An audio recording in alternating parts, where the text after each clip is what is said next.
খিচুড়ি খাওয়ার জন্য বিদেশে তারা লোক পাঠিয়েছে, খিচুড়ি কিভাবে রান্না করতে শেখার জন্য বাইরে পাঠিয়েছে, পুকুর খনন কিভাবে করতে হবে পাঠানো হয়েছে। মানে সরকারের অর্থ, জনগণের অর্থ লুটপাট করার যত রকম অনিয়ম আছে সব অর্থ তারা করেছে। বিগত দিনে তারা দেশকে ধ্বংসের খাদের কিনারে দাঁড় করে দিয়েছিল। আর বিগত 17 বছর তো আমরা জানি যে একটি ফ্যাসিস্ট সরকার আমাদের রাষ্ট্রীয় ক্ষমতা দখল করেছিল। তাদের আমলে তো মানে তারা মানে জনগণের কাছে তাদের কোনো দায়বদ্ধতা ছিল না, জবাবদিহিতা ছিল না, যেহেতু তারা অনির্বাচিত গায়ের জোরে প্রশাসন যন্ত্র ব্যবহার করে রাষ্ট্রীয় ক্ষমতায় দখল করেছিল। তাই তাদের কাছ থেকে এই প্রান্তিক জনগণের কল্যাণে কোন রকম তেমন কোনো তারা উল্লেখযোগ্য ভূমিকা রাখতে তারা ব্যর্থ হয়েছেন, কারণ তারা লুটপাটে আপনার দলীয়করণ, রাজনীতিকরণেই ব্যস্ত ছিলেন। তারা আমরা দেখেছি যে ওই যে খিচুড়ি খাওয়ার জন্য বিদেশে তারা লোক পাঠিয়েছে, খিচুড়ি মানে কিভাবে রান্না করতে শেখার জন্য বাইরে পাঠিয়েছে, পুকুর খনন কিভাবে করতে হবে পাঠানো হয়েছে। মানে সরকারের অর্থ, জনগণের অর্থ লুটপাট করার যত রকম অনিয়ম আছে সব অর্থ তারা করেছেন। তারা বেগম পাড়া করেছেন, তারা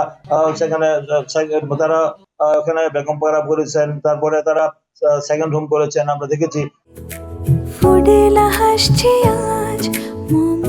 ফুডেলা একটি নাবিল পণ্য। কিভাবে তারা ওই সুইস ব্যাংকে টাকা রেখেছে, বাংলাদেশের 30 লক্ষ কোটি টাকা তারা বিদেশে পাচার করছে। আমাদের বক্তব্য না, ইন্টারিম গভর্নমেন্টের আমলে আমাদের বিশিষ্ট অর্থনৈতিক সিপিডি ফেলো আমাদের ডক্টর দেবপ্রিয় ভট্টাচার্য তিনি তার শ্বেতপত্র প্রকাশে বলেছেন 30 লক্ষ কোটি টাকা চলে গেছে বাংলাদেশ থেকে।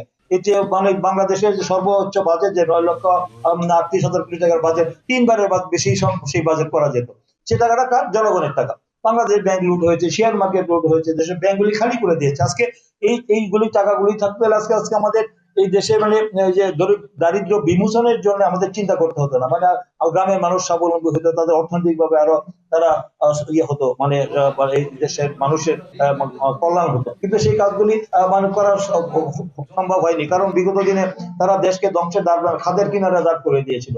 একটা বঙ্গুর একটা বিধ্বস্ত অর্থনীতির উপর দাঁড়িয়ে তিনি আজকে দেশকে আবার নতুন করে ঢেলে সাজানোর যে উদ্যোগ নিয়েছেন, মানে সকল মানে প্রান্তিক জনগোষ্ঠী থেকে শুরু করে সকল শ্রেণী পেশার মানুষের কল্যাণে তিনি যে বাজেটটা করেছেন, এই বাজেটটা সকল শ্রেণী পেশার মানুষ প্রশংসা করেছে। যদি লুটপাট না হয়, দুর্নীতি না হয়, এই দুর্নীতি লুটপাটটা বন্ধ করতে হবে, এবং দলীয়করণ হবে না, এবং আমাদের রাজনীতিকরণ হবে না। আমরা বলছি সব জায়গায় স্বচ্ছতা এবং জবাবদিহিতা, এটার ব্যাপার আমরা খুব কঠোর হবো। দলীয়করণ করবো না, যেটা অতীতে আওয়ামী লীগ সরকার করেছে, এবং রাজনীতিকরণ করবো না, এবং দুর্নীতি লুটপাট করবো না, এবং স্বচ্ছতা এবং জবাবদিহিতা এটা সব ক্ষেত্রে প্রযোজ্য হবে। আমাদের ক্ষেত্রে এটা প্রযোজ্য হবে, এটা আমাদের প্রশাসন যারা আছেন ডানে বামে তাদেরকে এভাবে সতর্ক থাকতে হবে। আমরা চাই যে দুর্নীতি মুক্ত, সন্ত্রাস মুক্ত, চাঁদা মুক্ত, এবং আমাদের মাদক মুক্ত, এবং ইফটেজিং, এবং আমার কিশোর গ্যাং মুক্ত আমাদের একটা সুন্দর একটি বাংলাদেশ আমরা নির্মাণ করতে চাই। সেটার জন্য সবার সম্মিলিত ভাবে একা পারা সম্ভব নয়। এটা আমরা যারা রাজনীতিবিদ, আমাদের পক্ষে প্রশাসনের সহযোগিতা লাগবে।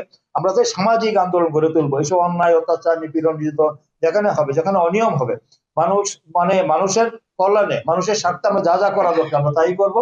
তাই আগামী দিনে এই এলাকার আমার সারা দেশে আমরা মনে করি, আমরা যদি সবাই যদি আমাদের দায়িত্বশীল ভূমিকা পালন করি, তাহলে সমাজ পরিবর্তন হবে।